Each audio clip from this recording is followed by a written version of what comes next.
ओम नमो शिवाय। आज हम आपको श्री शिव महापुराण के 20वें अध्याय के बारे में बताते हैं। पहले खंड का 20वां अध्याय। ब्रह्मा जी बोले, हे नारद, दिक्पति को वरदान देकर जब शिवजी अंतर्धान हो गए तब उन्होंने मन में सोचा कि हमने दिक्पति को अपना मित्र बनाया है, सो अब किस प्रकार उसके यहाँ जाकर मनुष्य की भलाई के लिए कोई उपाय करें। हमने पहले भी यह विचार किया था कि अब हम कुबेर के मित्र होकर उसके पास निवास करेंगे। हमारा मुख्य स्वरूप तो पार ब्रह्मा रूप है, इसलिए उस स्वरूप तथा इस स्वरूप में जो हम सब अब उसके यहाँ धारण करके जाएंगे, कोई अंतर नहीं होगा। जो व्यक्ति इनमें अंतर या द्वैतवाद समझेगा वह दुख प्राप्त करेगा। ब्रह्मा विष्णु आदि द्वारा जो स्वरूप पूजा जाता है, उसी स्वरूप एवं नाम से हम वहाँ वास कर कुबेर के साथ मित्रता स्थापित करेंगे। शिवरानी ने अब तक अवतार नहीं लिया, अकेले हमने अवतार लिया, इसलिए अब पहले अकेले हम ही लोग कठिन तप करके वहाँ निवास करते हुए भक्तों को मुक्त तथा कुमार्गियों को नष्ट करेंगे। कुछ समय इसी प्रकार अपना रूप देखने के पश्चात शक्ति भी अवतरित होगी तथा संसार की रीति के अनुसार वे हमारी पत्नी होगी। तब इस दशा में हम ग्रस्त होकर अनेक प्रकार के भोग विहार भी करेंगे। ऐसा विचार कर शिवजी ने आगे चलने का प्रयत्न कर अपना डमरू बजा दिया। उसके शब्द से तीनों लोग पूरित हो गए। तब लोग उसी शब्द की ओर चल दिए। विष्णु गरुड़ पर तथा मैं हंस पर चढ़ चला। सनकादिक मुनि, सिद्ध देवता, वेद, धर्म, शास्त्र, पुराण, तुम अन्य मुनि तथा सर्पों के युथप उस शब्द को लक्ष्य करके चल दिए।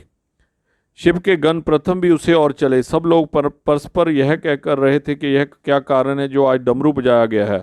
आज किसके भाग्य उदय हुए। हमारा भी सौभाग्य है कि हम शिवजी के शुभ चरणों के दर्शन प्राप्त करेंगे। सब लोग इसी प्रकार की बातें करते हुए शिवजी के पास जा पहुंचे और उन्हें दंडवत प्रणाम करने के पश्चात हाथ जोड़कर स्तुति करने लगे। शिवजी ने अत्यंत प्रसन्न हो विष्णु का हाथ पकड़कर उन्हें अपनी बाईं ओर बिठा लिया तथा दाहिनी ओर मुझे स्थान दिया। उसके पश्चात कुशालेशम पूछकर मुझे अति प्रतिष्ठा किया। उन्होंने हाथ के संकेत के में सूर्य का आदर किया तथा उन मुनियों का जो अमर हैं देखकर अत्यंत प्रसन्नता व्यक्त की।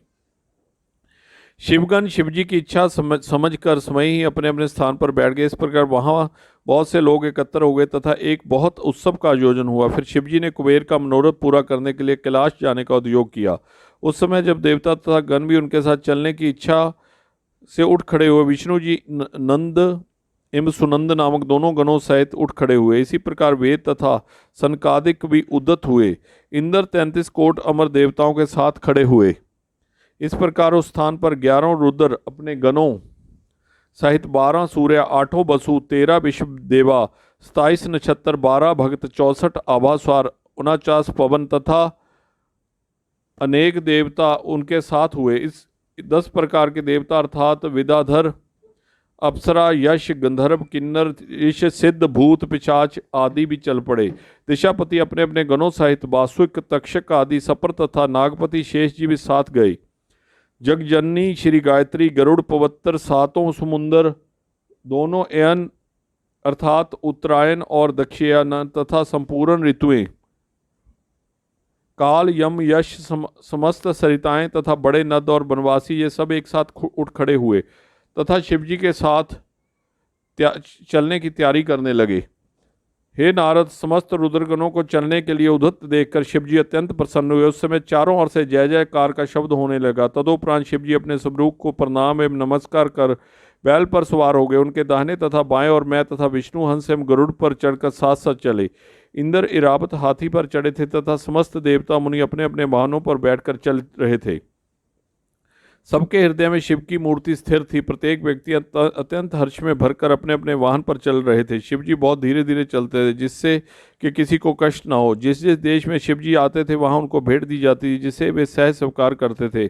इसी प्रकार चलते चलते शिवजी अलकापुरी के निकट जा पहुंचे। तब अलकापुरी के अधिपति शिवजी से विदा लेकर जेबनगर की सामग्री का प्रबंध करने के लिए आगे चले गए। उन्होंने अपने घर पहुंचकर विधि पूर्वक पूजन एवं जेमनार की सामग्री एकत्र की। उसके पश्चात वे अपनी समस्त सेना से शिवजी की शुभ अगवानी को आगे आकर उनके चरणों पर गिर पड़े और प्रेम से मगन हो गए। फिर भेंट देकर उन्होंने पूजन किया। वे प्रेमानंद में मगन होकर सब कुछ भूल गए। उन्होंने शिव को प्रणाम कर विष्णु तथा मेरा भी आदर किया। शिवजी ने उन्हें हृदय से लगा लिया। फिर उन्हें अपने साथ लेकर आगे बढ़े। धन्य है शिवजी। ओम नमो शिवाय।